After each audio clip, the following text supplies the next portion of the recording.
এই জামাত শিবিরের মতো উগ্রবাদী সংগঠনকে নিষিদ্ধ করতে হবে। জামাতের মতো একটা শক্তিশালী রাজনৈতিক দল ছাড়া এই আন্দোলনকে কখনোই সফল করা সম্ভব নয়। ছাত্র অধিকার পরিষদ এই সংগঠনের প্রথম চুরির দায়ে অভিযুক্ত হয় নুরুল হক নূর। সে এখানে প্রতিমন্ত্রী হইয়া সে এখন লাস্টের ইমন বাবু লাস্টের প্রধান হয়ে গেছে। নুরুল হক নূরকে বাড়ি ভাড়া দেবে, সে নিজের জুতা দিয়ে নিজের কপালে বাড়ি দিতে হবে এক সময়। বিএনপি অন্তত এই 5 বছরে কোনোভাবেই ফেইলিয়র হবে না, এটা আমি দৃঢ়ভাবে বলতে পারি। বিএনপির হাতে যদি আবারও ক্ষমতায় থাকে কিচ্ছু পরিবর্তন হবে না। যে ভারতের সহযোগিতা ছাড়া, ভারত ছাড়া বাংলাদেশ অচল।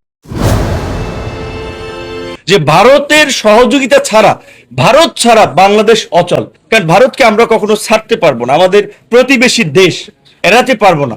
কারণ ভারতকে আমরা কখনো ছাড়তে পারবো না, আমাদের প্রতিবেশী দেশ, এড়াতে পারবো না। বিএনপির হাতে যদি আবারও ক্ষমতায় থাকে কিচ্ছু পরিবর্তন হবে না, হবে না। কিন্তু বিএনপির হাতে স্টিয়ারিং ছেড়ে সেটাতে যদি আমরা একমত হই, আবার জেলেও সেই কদু হবে। আমি এটা বিশ্বাস করি যে বিএনপি অন্তত এই 5 বছরে কোনোভাবেই ফেইলিয়র হবে না, এটা আমি দৃঢ়ভাবে বলতে পারি। বিপিন শালা একটা বাটফার, এর বাবা ছিল একটা ধান বিক্রেতা, ধানের নাইপা দিত, ধানের ওজন দিয়ে দিত, সে চুরি করতে, সে এখানে প্রতিমন্ত্রী হইয়া সে এখন লাস্টের ইমন বাবু লাস্টের প্রধান হয়ে গেছে। বাংলাদেশের এই ছাত্র অধিকার পরিষদ এই সংগঠনের প্রথম চুরির দায়ে অভিযুক্ত হয় নুরুল হক নূর। পুরা সংগঠন জানে নানক আশিকুর আমাদের সহযোগিতা বুকে গুলি লাগছিল, তার জন্য 2 লাখ সামথিং টাকা দিছিল। সেই টাকা প্যাকেটে মুড়ায় নুরুল হক নূরের হাতে দিছিলাম, তাকে বিশ্বাস করে যে সে আমাদের মনে হয় সবচেয়ে সৎ মানুষ। সেই মৃত্যু সজ্জায় আশিকুর রহমান, তার সেই 2 লাখ টাকা পরের দিন আসে বলতেছে আমি তো টাকাটা হারাই ফেলছি। জামাতের মতো একটা শক্তিশালী রাজনৈতিক দল ছাড়া এই আন্দোলনকে কখনোই সফল করা সম্ভব হতো না। আমরা তো কথা বলেছি আন্দোলন সংগ্রামের বিষয়ে। আমি এই যে ক্রাইসিস মোমেন্টে এত ছাত্র আন্দোলন লিড করেছি, জামাতের শিবিরের কারোর সাথে আমার কখনো আন্দোলন সংগ্রাম নিয়ে আলাপ আলোচনা নেই, তাদের পরামর্শ আমি কখনো আমার সাথে সুযোগ হয় নাই কিংবা গ্রহণ করি নাই। জামাত শিবির আওয়ামী লীগ নিষিদ্ধ করে গিয়েছে, সেই নিষিদ্ধ অন্তর্বর্তীকালীন সরকার তুলেছে, কিন্তু এখন যেহেতু নির্বাচিত সরকার, এই সরকারকেও সেই বিষয়ে ভাবতে হবে।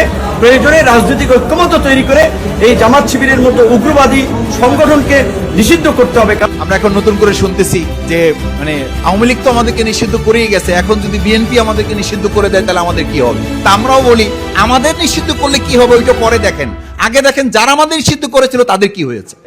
যে নুরুল হক নূরকে বাড়ি ভাড়া দেবে, সে নিজের জুতা দিয়ে নিজের কপালে বাড়ি দিতে হবে এক সময়।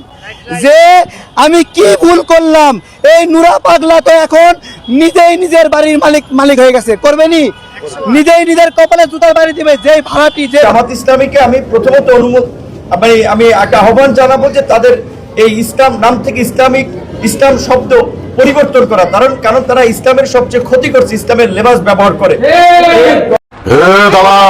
আল্লামা দেলোয়ার হোসেন সাঈদীকে হত্যার সাথে ভারতীয় নতুন করে ষড়যন্ত্র ছিল কিনা, সাঈদী সহ জামাতকে নির্মূল করা ভারতীয় এজেন্ডা, এটা তো আজকে দিনের আলোর মতো পরিষ্কার। বিভিন্ন রোগান নেতা ছিল, বিভিন্ন রাজ থেকে 5 বছর আগে গণভবনে শেখ হাসিনাকে পা ধরে সালাম করেছে, আমরা কি দেখিনি? এগুলো মানুষ অস্বীকার করতে পারবে? আমি একটা জিনিস খুঁজে পাই বাংলাদেশের প্রেক্ষাপটে, আগের বিএনপি নেই, আগে শহীদ রাষ্ট্রপতি জিয়াউর রহমান হাতে গড়া যে বিএনপি ছিল, সেই বিএনপি এখন আর খুঁজে পাওয়া যায় না। আন্দোলন সংগ্রাম 4 বছর পরে করেন, কারণ নির্বাচন তো আর 5 বছর আগে কোনোভাবেই সম্ভব না। কিয়ামত হয়ে গেলেও তো নির্বাচন সম্ভব না, কারণ জনগণ ম্যান্ডেট দিয়েছে এই সরকারকে 5 বছরের জন্য। আপনাদের যদি পলিটিক্যাল, আপনারা একটা রাজনৈতিক দল হিসেবে সরকারকে চাপে রাখবেন, প্রেশার ক্রিয়েট করবেন, সেটা ভালো, সেটা 4 বছর পরে। এই আমির হামজার মতো ভণ্ড উন্মাদ এই তথাকথিত আলেমদেরকে, এদেরকে নামাজের জন্য ইমামতি করতে তো দেওয়া উচিত না, জুমার খুতবা তো দূরের কথা। ওর বোন জামাই হলো ফাঙ্গাস মাছ বিক্রি করে, হ্যাঁ এখন 7 তলা বিল্ডিং এর মালিক হয়ে গেছে। আর হে কি জামাত ইসলাম নিষিদ্ধ করবে, চোর।